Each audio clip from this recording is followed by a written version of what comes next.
Bom dia, paz do Senhor a todos os irmãos e as irmãs, os professores.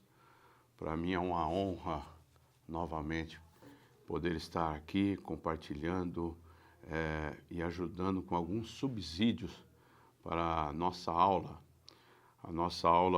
que vai ser a lição 3 que estamos falando agora do livro de Jó. Estamos falando do nosso personagem desse trimestre é Jó, personagem muito conhecido. O nosso primeiro trimestre de 2025. E o título da nossa lição de hoje é As Calamidades na Vida de Jó. É bom nós lembrarmos, irmãos e irmãs, que a vida do servo de Deus não é sempre mil maravilhas, nem sempre tudo é mar de rosas. O crente adoece, o servo do Senhor, verdadeiro servo do Senhor, também adoece, também enfrenta dificuldades, também enfrenta problemas, também enfrenta provações e tudo isso.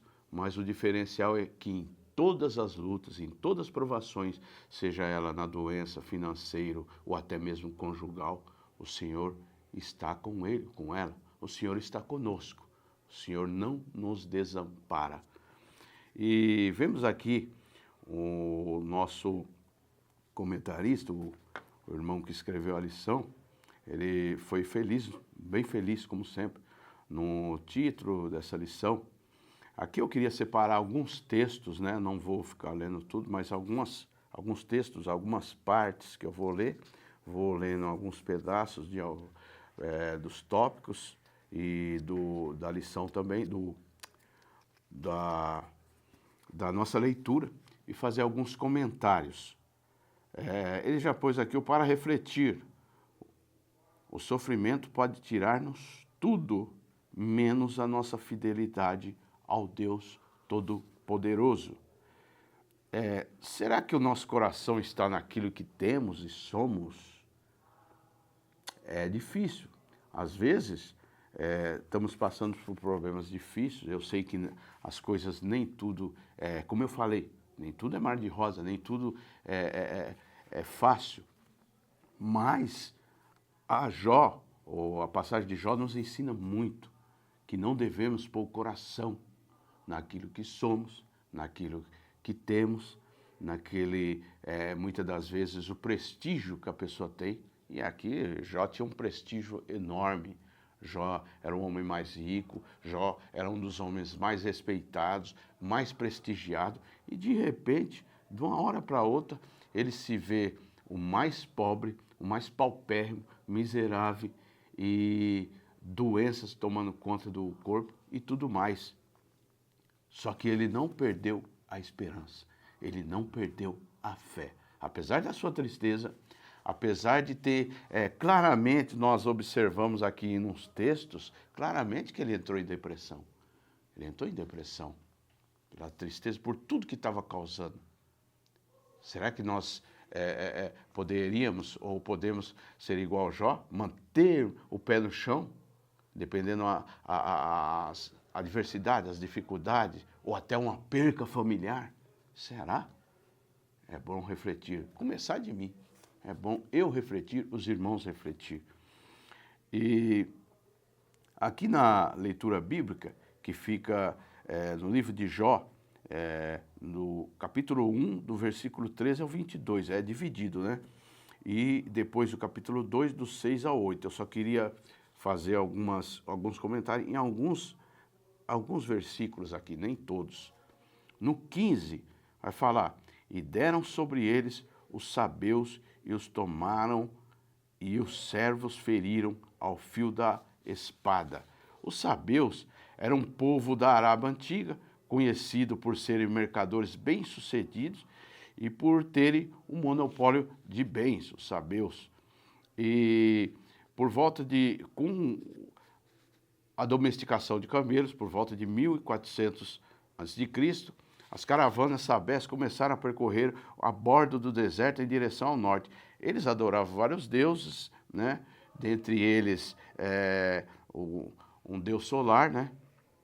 E os sabeus hoje, sabemos também, só um comentário rapidinho aqui sobre os sabeus, hoje é o Iêmen, que é um país ali da África, né?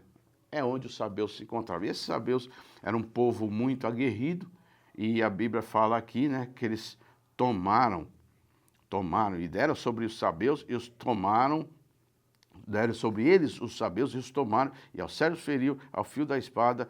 E isso aqui é um dos servos de Jó falando, e só eu escapei para trazer-te a nova. Mais adiante, lá no versículo 17, ele fala, estando ele ainda falando, esse aqui é o terceiro servo, estando ainda este falando, veio outro e disse, ordenando os caldeus 3 tropas, deram sobre os camelos, e os tomaram, e aos servos feriram ao fio da espada, e só eu escapei para trazer-te as novas. Os caldeus foram um povo semita, que habitou a Mesopotâmia, ali no 1º século antes de Cristo. Eles formaram o Império Neobabilônico, e onde neobabilônico, tendo a Babilônia como a capital. Era um povo politeísta, com ênfase na astrologia. Aqui é interessante, irmãos, eu gosto de frisar alguns detalhes, né? Porque se nós lermos o livro de Jó superficial e não atentarmos para vários detalhes, nós não vamos ter a ideia, a noção de quem era Jó, das riquezas que ele tinha. Sabemos que ele era da época dos patriarcas ali, né? Por volta ali mais ou menos da 4ª geração de Abraão, né? Isso a história fala, a história deixa bem claro. E os caldeus ali ordenaram os caldeus 3 tropas, deram sobre os camelos e os tomaram. E os servos feriram ao fio da espada, e só eu escapei para trazer-te a nova. Sabemos aqui, irmãos, que os camelos que Jó tinha, os camelos eram tipo um transporte da época, transporte do deserto. E também os caldeus usavam muito para, os camelos eram usados muito para guerra, era espécie de um tanque de guerra. Né? Sabemos que os gregos usavam às vezes elefantes para guerras, e os caldeus usavam, os outros povos usavam camelos. Então os camelos eram meio de transporte e às vezes até para a guerra, por ser o único animal que aguentava no deserto, tomava por volta de 70 litros d'água, numa tacada só, e ali ele andava, e diz a história também, um pouco eu pesquisando, esses tempos atrás, a história também que eles eram o único que andavam às vezes de joelho, e não pegava areia, tempestade de areias eles enfrentavam. Então, valia muito, os camelos valiam muito. Quando a Bíblia fala também, lá embaixo, estando este ainda no versículo 18, estando ainda este falando, veio outro e disse, estando teus filhos e tuas filhas comendo e bebendo vinho em casa de seu irmão primogênito, e eis que um grande vento veio sobreveio da além do deserto, e deu nos 4 cantos da casa, que caiu sobre os jovens, e morreram, e só eu escapei para trazer-te a nova. Não era qualquer vento, foi um vento assim provocado pelo maligno mesmo, né? E 4 ventos nos 4 cantos da casa, e a casa derribou, e ali Jó começa a perder tudo. Num só dia, e eu faço ideia ali, em fração de 2, 3 dias, ele perde tudo. E o pior dali acontece, que é a perca de seus filhos, a perca dos seus 10 filhos. Sabemos, lá embaixo, o comentarista, até o irmão que escreveu a lição, ele explica, né? Se perder um filho é terrível, sabemos que a perca de um filho é a pior coisa que um pai ou uma mãe pode ter, a pior notícia, a pior, posso falar assim, a pior desgraça para um pai ou para uma mãe é a perca de um filho. Imagine perder de uma tacada só 10 filhos. Eram 7 filhos e 3 filhas, uma tacada só. Jó perde. E no 20 fala, então Jó se levantou e rasgou o seu manto e raspou a sua cabeça e se lançou em terra e adorou. E 21 diz, e disse, nu saí do ventre de minha mãe e nu tornarei para lá. O Senhor o deu e o Senhor o tomou, bendito seja o nome do Senhor. Aqui vemos uma coisa muito impactante, né? O Jó, ele reconhece que ele não tem nada. Será que nós já reconhecemos ou reconhecemos diariamente que não temos nada aqui nesse mundo? Somos só mordomo. Somos só mordomo daquilo que o Senhor nos concedeu, daquilo que o Senhor nos confiou. O homem, o ser humano, se você for olhar, ele não tem nada. Mas nem seu corpo não pertence, porque um dia ele vai ter que dar conta a Deus, nem sua alma. Ele vai ter que dar conta a Deus da sua alma, de tudo aquilo que ele fez. Então, é mais uma reflexão para nós pensarmos, reconhecermos que não somos nada e não temos nada, somos mordomo daquilo que o Senhor nos concedeu. A introdução aqui fala, eu destaquei aqui algum pedacinho, né? Um pedacinho da introdução que fala, percebemos que Jó teve que lidar com sofrimento nas seguintes áreas da sua vida, econômica, familiar e saúde. Aqui também eu percebo que ele sofreu 5 golpes das áreas vitais da sua vida. Primeiro golpe, colapso financeiro. Sofreu um colapso financeiro terrível. Perdeu toda a sua fazenda e sua riqueza. Segundo golpe, perdeu seus 10 filhos num só dia. Esse, para mim, ou eu acho que para um pai de família, é o pior golpe que pode ter. É o pior golpe, pior coisa, pior desgraça, eu volto a falar. O terceiro golpe, contraiu uma terrível doença das chagas. Sua pele estava apodrecendo, seu corpo estava necrosado. Terrível, irmãos, terrível, terrível. E o quarto golpe, ele perde o apoio da esposa. Ela ali, vemos claramente que ela desiste de Deus, né?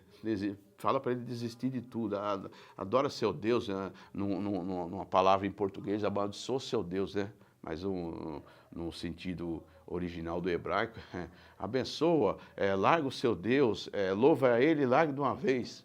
Isso que a mulher de Jó fala para ele. E o quinto golpe, sofre com a acusação dos seus amigos que tornaram consoladores molestos. Vemos aqui que, primeiro, ele senta com ele, né? Eles vêm, aqueles amigos, né? Sentam com ele em torno de 7 dias, sem falar nada. Eles ficam ali, tipo, em jejum, chorando, chorando. Eles já vêm de longe, a Bíblia fala, né? Chorando, chorando, e senta ali com eles, chorando, chorando, e fica 7 dias sem falar nada. Se eles ficassem direto, o tempo todo sem falar nada, seria até melhor para Jó, né? Mas acontece que depois dos 7 dias, eles abrem a boca e só Deus na causa. Acusar Jó, acusa de pecado, acusa de blasfêmia. É uma série de acusações, uma série de coisas que eles falam em cima, ou para o servo de Deus, o Jó, né? Aqui no tópico 1, calamidades na área financeira. É a primeira que o irmão separa aqui. Ele separa calamidades na área financeira, tópico 1. No tópico 2, calamidades na área familiar. E o tópico 3, calamidades na área da saúde. Ele possuía 7.000 ovelhas, 3.000 camelos. Eu já expliquei mais ou menos os camelos, que os camelos não era qualquer um, era um meio de transporte, era usado muito para a guerra. Então, percebemos ali que Jó era podemos falar, né, irmãos, que Jó era, na época, para o local, um empresário do meio do transporte, além de ser agricultor, além de ser fazendeiro, além de ter muitas e muitas propriedades. 500 juntas de boi, e utilizados para desenvolver trabalhos de tração e atividades rurais. E 500 jumentas. Mais outro detalhe aqui, essas jumentas, quando alguém fala de jumento, coisa parecida, não é aqueles jumentos que tem no Nordeste hoje em dia, não é daqueles mesmos não, irmão. Pela história, pelo que eu estava pesquisando alguns tempos atrás, não foi só de agora, jumentos se denota aqui no sentido original, seria tipo mulas brancas. Eram mulas utilizadas que até leite tirava diariamente. Mulas que eram usadas para várias e várias coisas, era até negociado. Então, eram animais preciosos, eram animais caros que Jó tinha. Tinha também muitos servos a seu serviço. Entretanto, repetidamente, já foi reduzido à pobreza extrema. E aqui quando a Bíblia fala de servos, irmãos, a seu serviço, mais outro detalhe interessante que eu queria compartilhar para os irmãos. A Bíblia deixa bem claro, ao longo do percurso, tudo, quando ele começa a se lastimar daquela situação que ele entra, vemos ali na redondeza, na época, a escravidão era muito comum, até anos atrás, né? A escravidão naquela época era muito comum. E os servos de Jó, a Bíblia deixa claro, em alguns trechos e em alguns estudos também paralelos, os servos de Jó tratavam os servos como família. Não era bem como escravo, não. Era tipo como trabalhadores e tratava muitas das vezes como fazia parte de sua família, os servos. E era um homem muito bondoso, um homem muito, além de ser honesto, íntegro. Quando a Bíblia fala que ele era íntegro, fala no sentido da integralidade. Era um homem completo, bondoso, zeloso, que adorava a Deus com sacrifício, até para os seus filhos, né? Então, mais outro detalhe aqui que eu separei. Ele teve uma das maiores decepções da vida. Ele dorme milionário e acorda falido, com notícias das piores que um pai de família poderia receber. Ele foi à falência financeira. Falência financeira. Vemos hoje, irmãos, eu gosto de falar, começando por mim, né? Qualquer dor ou qualquer coisa ou doença, ou qualquer coisinha que a pessoa comece a passar, isso muitas pessoas dentro da igreja. Ou vou falar, não vou generalizar, mas quase todos nós agimos dessa forma. Por algum motivo, por alguma tristeza, já começa a se desanimar. Muitas pessoas, eu conheci pessoas que desacreditam em Deus. Tem pessoas que entram numa situação, num colapso financeiro, que ele começa a acreditar que Deus não existe. Há pessoas que com uma perca familiar, muitas das vezes, uma perca de uma família que nem tão próximo é. Ele começa a entristecer, se desanimar e acaba até se desviando. Isso é nítido do ser humano e de várias pessoas que estão dentro da igreja. E Jó aqui perde tudo. Ele, de um homem mais rico que ele era, que a Bíblia fala que ele era o homem mais rico do Oriente, ele torna o mais pobre, o mais paupérrimo, miserável, cheio de doenças, perde filho, perde o apoio da esposa, perde tudo. Mas duas coisas que ele não perde, né? Ele não perdeu nem a fé no que ele tinha e não perdeu a esposa. É bem lembrado, gosto de lembrar isso. Ele perdeu o apoio da esposa, mas não perdeu a esposa, né? Que quando Deus restitui tudo para ele, com aquela mesma esposa, ele vai ter outros filhos novamente. Então ele não perde a sua esposa, ele perde o apoio da sua esposa, perde várias coisas. E aqui no tópico 2, fala calamidades da área financeira. E eis que se levantou um grande vento do lado do deserto e deu nos 4 cantos da casa, a qual caiu sobre eles e morreram. Eu já comentei com os irmãos, com as irmãs no começo, né, que não foi um vento qualquer ou um vento normal. Foi um vento muito anormal, que ali derruba a casa toda, mata os filhos dele todo. E seu segundo sofrimento foi a perda de seu maior patrimônio. O patrimônio que o homem tem, o homem e a mulher, principalmente nós que somos pais de família, o maior patrimônio que podemos ter, além primeiramente de Deus, é a nossa família. E ali Jó perde praticamente quase toda a sua família, num dia só. E o irmão escreve até aqui, se perder um filho é um acontecimento trágico, imagine então perder de uma só vez seus 7 filhos e 3 filhas e ainda ter que lidar com sua esposa amargurada pelos acontecimentos trágicos, falando aos seus ouvidos, porque ainda conserva a tua integridade? Aí fala aqui, amaldiçoa seu Deus e morre, que eu já comentei com os irmãos, no sentido hebraico, alguns falam que ela está ironizando, outros falam que no sentido abandona esse Deus, abandona de vez, porque você ainda está servindo. Isso que ela falou. É bom lembrarmos também, irmãos, um detalhe interessante, que nós não podemos somente criticar ou acabar com a mulher de Jó, como alguns pregadores fazem, né? Sabemos ali que ela agiu erroneamente, sim, erroneamente, mas na base do desespero. Analise bem, você perdeu um filho, como o irmão colocou aqui, perder um filho, é terrível para um pai, mais terrível ainda para uma mãe. Imagine perder 10 filhos, ver o marido apodrecendo daquele jeito, ver o marido paupérrimo. Será? Será que nós íamos ficar calados e glorificar a Deus? É bom de se pensar. Sei, volto a falar, que a mulher não agiu correto o que ela fez. Mas é bom também nós se colocarmos no lugar daquela mulher, da mulher de Jó. É bom se colocarmos na mulher de Jó. Que não, eu mesmo não teria a estrutura que Jó teve. Não teria a estrutura que Jó teve. E para aguentar tudo, ainda ter fé em Deus. Vejamos aqui um detalhe interessante, irmão. Deus coloca Jó como seu advogado. E Deus capacita, acredita em Jó tudo aquilo que ele falou para Satanás. Uma coisa interessante também, que quando os filhos de Deus, que alguns denotam que é os anjos, vai se apresentar a Deus e Satanás está no meio dele, Deus primeiro que procura e fala para Satanás e coloca a situação de Jó. Deus que dá o testemunho de Jó. É Deus que pergunta a Satanás. Não é o Satanás que fala primeiro, é Deus. Será que Deus está dando testemunho de mim, de você? Uma reflexão. Será que o Senhor dá testemunho? Ele pode contar comigo e com você, assim como Jó? É bom pensarmos isso.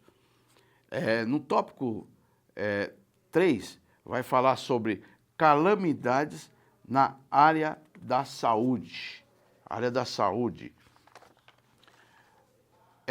Nesse segundo ataque, Satanás fere o corpo de Jó com chagas, ou seja, tumores malignos. Essa doença atacou seu corpo inteiro, conforme afirma o texto bíblico, causando mau hálito e um cheiro repugnante ocasionado pelos vermes e pus. Está lá em Jó 7, 5, 19, 17 e o 20. Sabemos aqui que nem todas as doenças, algumas sim, mas nem toda doença é resultado do pecado. Algumas são para o nome do Senhor ser glorificado, outras, difícil, duro falar, mas outras para a morte, e outras eu separo aqui como um espinho na carne, assim como Paulo teve um espinho na carne, que não sei se é doença, não sei o que é, a Bíblia não fala, mas tinha um espinho na carne. Algumas doenças, vemos aqui, analisando, algumas doenças são para a morte, outras doenças são para o nome do Senhor ser glorificado, que Ele cura, e se Ele tem poder para curar, e outras doenças, Deus deixa. Mas você pode me perguntar, mas o servo do Senhor sofre doença, morre de doença? Sim, servo do Senhor tem doença, servo do Senhor morre de doença, servo do Senhor é acometido do câncer, né? E o servo do Senhor passa por todas as provações também. Eu volto a falar assim como eu falei no início. Mas em todas as provações, o Senhor está conosco. Ou o Senhor está com seu servo ou com sua serva. O diferencial é este. A aplicação aqui do texto, o comentarista faz, ele separa aqui como compreender as calamidades sobre nossa vida a partir do sofrimento. Ele elenca aqui 3 detalhes. As calamidades poderão acontecer em todas as esferas da existência humana. E B, as calamidades por vezes acontecem visando uma destruição absoluta. E C, as calamidades poderão ser um mecanismo de aferimento da sua relação com Deus. Primeiro ponto aqui, as calamidades poderão acontecer em todas as esferas da existência humana. Na verdade, ele perdeu tudo, absolutamente tudo, menos a esposa, aquilo que eu falei no início. e que possuía. Só que ele também não perdeu sua fé. Jamais. Uma das coisas cruciais aqui que o livro de Jó nos mostra, que ele não perdeu sua fé. Em meio àquele turbilhão de coisas ruins, aquele turbilhão de desgraças da sua vida, ele não perdeu a sua fé. Isso é uma coisa que é para nos ensinar, isso é uma coisa para nós nos atentarmos a isso, né? Nos atentarmos a isso. Não perder a fé por qualquer motivo, não perder a fé por percas, não perder percas familiares, não perder a fé por motivos de doença, não perdemos a fé, não podemos perder a fé também por motivos financeiros. Eu sei que, volto a falar, nem tudo é fácil, nem tudo é mar de rosa, as coisas é difíceis, mas para o servo do Senhor pode se tornar mais fácil porque o Senhor está conosco, está contigo, está com você, está comigo. E aqui na parte B, as calamidades por vezes acontecem visando a uma destruição absoluta. Não bastasse a falência financeira, a morte de todos os seus filhos, e também teve que lidar com a falta de saúde. Ele aí nos ensina que não é fácil, jamais, mas precisamos estar preparados sim, para perdas familiares. Eu gosto sempre de frisar essas coisas, porque esse evangelho barato, essas coisas, esse positivismo que se prega muitas das vezes hoje em algumas denominações, em algumas igrejas, em alguns lugares que por aí, se nós passamos, nós vamos ver, esse positivismo, essa coisa que tudo servo do Senhor, você acredita, você crê, você será curado, você será próximo, será abençoado. Não. Se o Senhor quiser, Ele pode curar. Se o Senhor quiser, Ele pode abençoar. Se o Senhor quiser, Ele pode dar tudo em dobro que a pessoa perdeu. Mas se o Senhor não quiser, Ele não vai dar. E Ele vai continuar sendo Deus, na minha e na sua vida. Ele continua sendo Deus, da mesma forma, né? Os planos de Deus nem sempre entendemos. Eu sei que o ser humano quer tudo para ontem. Nós queremos tudo para ontem. Mas quando é para fazer algo para o Senhor, deixamos para amanhã ou para depois ou quando der tempo. Isso é muito errado. É muito errado. Então precisamos estar preparados para percas. E o pior, até para percas familiares, que não é fácil. Isso aí, o livro de Jó e o próprio personagem Jó nos ensina bem isso.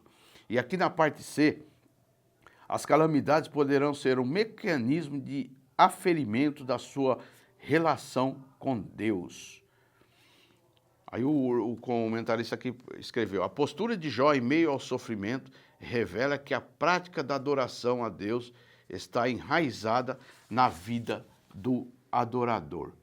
Isso nos ensina, irmãos, que não podemos servir a Deus somente com interesse escuso, mas sim servir como um verdadeiro adorador.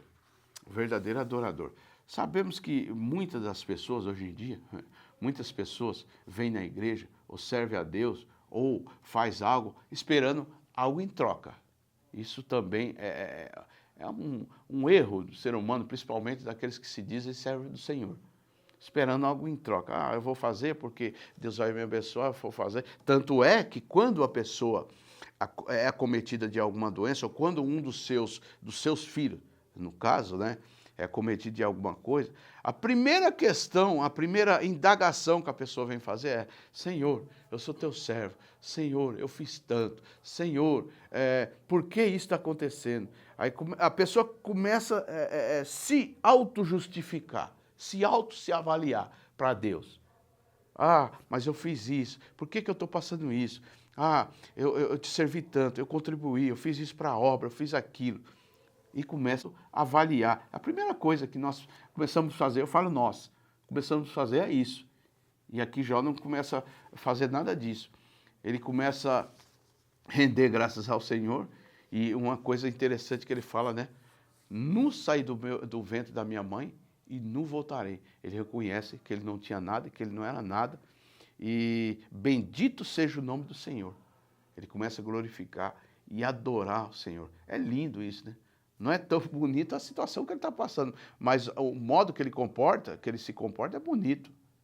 É bonito. E é uma lição para nós. É uma lição para nós. Não servir a Deus como só com interesses exclusos, mas servir a Deus como um verdadeiro adorador. Adorá-lo pelo que ele representa para nós, adorá-lo pelo que ele é, o único Deus a qual devemos nós servir, o único Deus salvador da humanidade, e que nós possamos o servir com verdade e clareza, como um verdadeiro adorador.